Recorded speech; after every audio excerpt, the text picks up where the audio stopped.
This is a tale about weird psychic phenomena in the Warhammer 40,000 universe.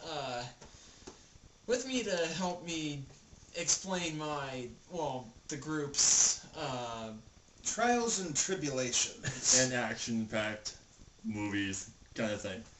And I'm Chris, this is Trevor, Zack, and we are going to... This is going to be a video series dedicated entirely to tabletop gaming. AFM, TMNT, Palladium. All Flesh Must Be Eaten, Teenage Mutant Ninja Turtles, and Palladium, respectively. Warhammer 40,000. So... Best one by far. For me it is. Mage is another one that we're presently engaged in, but we're not here to talk to you just about what we're doing now. We're here to talk to you about the trails we blazed, the bizarre bull honky that we've encountered, and the more amusing side of tabletop gaming outside of the whole nerds.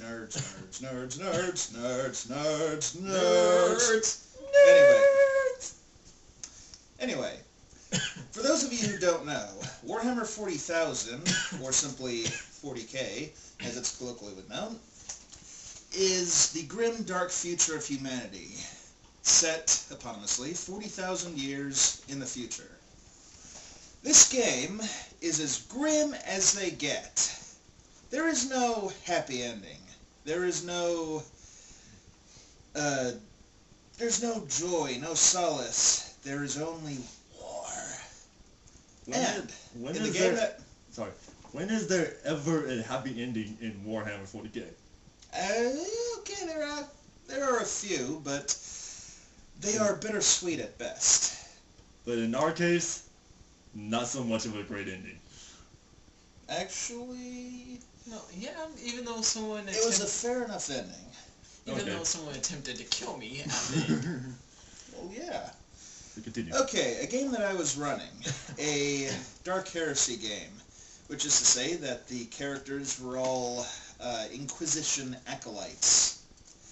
Their mission was to cleanse various demon cults from a system of planets. Now, these systems were interdependent, and as a result, one cult led to another. Anyway, the story that we have for you tonight is one of psychic disturbances gone very, very wrong. The setting: the house of one of 9 cardinals of the shrine world that I had created. Now, this cardinal was one of 2 who was under suspicion of heresy. And the Psyker and 2 others, Chris here was playing the Psyker. What was his name? His first name was TAURON VICTUS, but after the mind cleansing, he became known as Nihilus. Yes, his mind cleansing is another amusing tale for another amusing time. But for now, this psychic disturbance. So, being the more spy and roguish sort of Psyker, our TAURON decided to infiltrate the house of this cardinal to try and uncover evidence of heresy. Kind of a stupid idea on my part. Oh no, it wasn't stupid. No, it was great. It was a good plan. It was great. Up until the point where I possessed and... Oh, don't! Do not spoil the tale. They're building the moment. Yes. So, TAURON very stealthily infiltrated this house. Very stealthily worked his way up to the top, where the cardinal's bedroom was.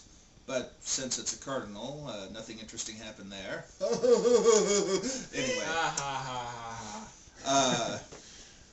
So, this cardinal, as it turned out, was good.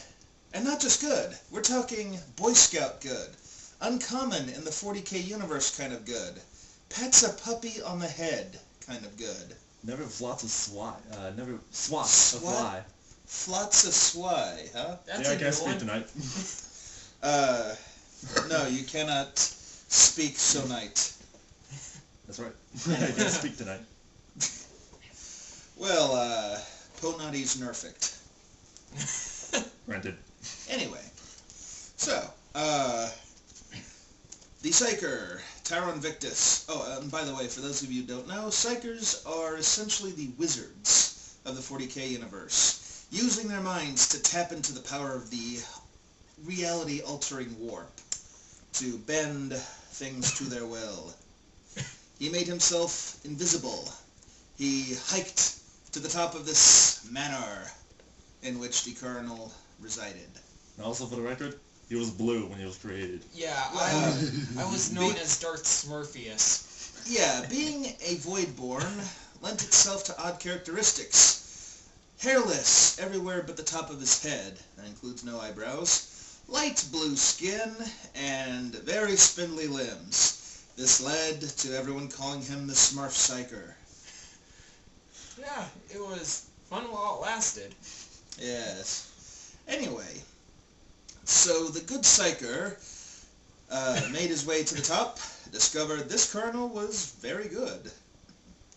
But since this cardinal had received a number of assassination threats, his guard were most watchful.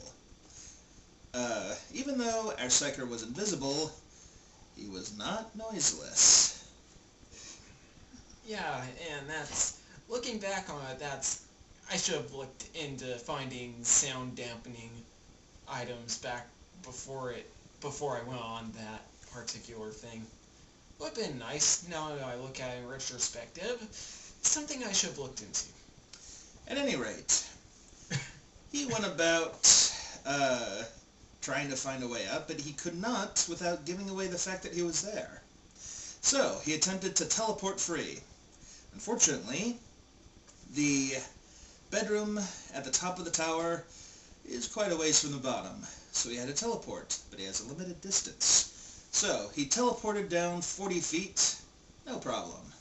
He's a pretty good Psyker.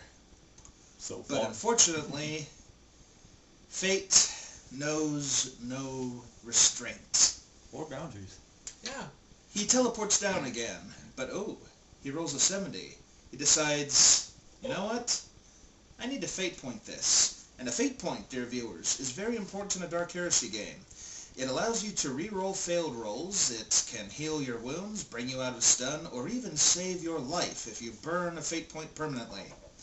However, in this case, he should have stuck with the original roll, for his next roll was disastrous. Yeah, I really need to stop bringing disaster to our doorstep. Blood began to rain from the heavens, dousing the good cardinal's home, and unfortunately, this caused an increased chance of warp-related calamities. I believe ghostly noises started to be heard within 100-foot radius, and worst yet, worst to come. As soon as he reached the bottom, he teleported among a group of guards. He tried to teleport again, but failed, and this time, most spectacularly. A host of demons flooded through a rupture in reality, and possessed the bodies of all nearby guards. Only a third of them were untouched, due merely to range.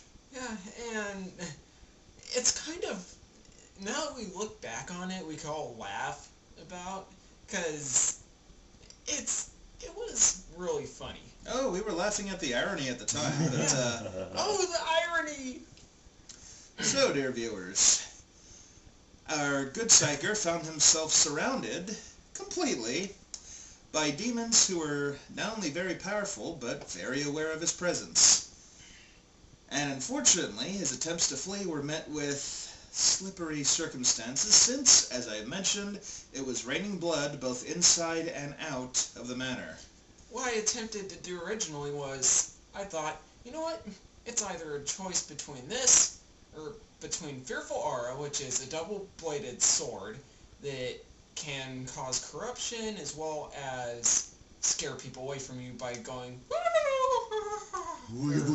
boo, 2 or something like that. It was either a choice between that or Lucky, which would have really saved my ass. But I'm so quirky. But unfortunately, as mentioned, all psychic activity within this raining of blood has the consequence of always setting off psychic phenomena. The next thing to occur, thunderclaps, and the walls bleeding as well. So, I hope that the Cardinal liked red. Yeah. And I hope the maid was really pissed, I bet. So she had to clean up all that blood. I would feel sorry for her and the others. You know what? At any rate, the Psyker, knowing that he could not use any more psychic phenoms for fear of setting off even worse problems, decided to run. Very wise. Unfortunately, it was quite slippery, as the floor is made of tile. He slipped.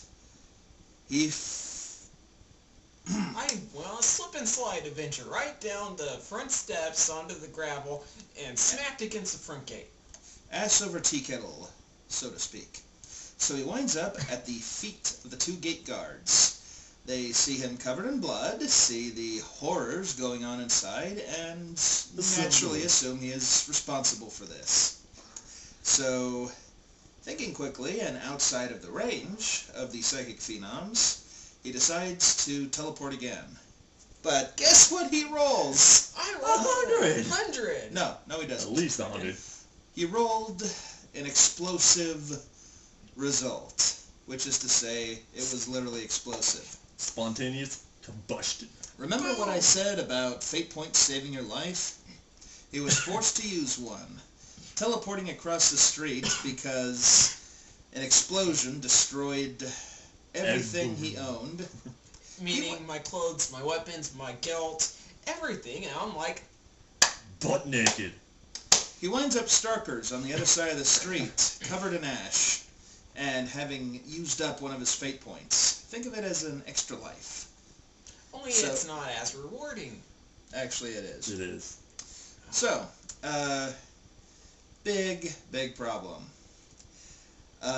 In the end, the only thing they were able to do is summon up the rest of the players who were scattered around the city, get them outside of the manor, which was still raining blood, by the way, so he could not use his psychic talents, and he had to flag them down from a bush across the street because, as mentioned before, our Smurf boy was naked.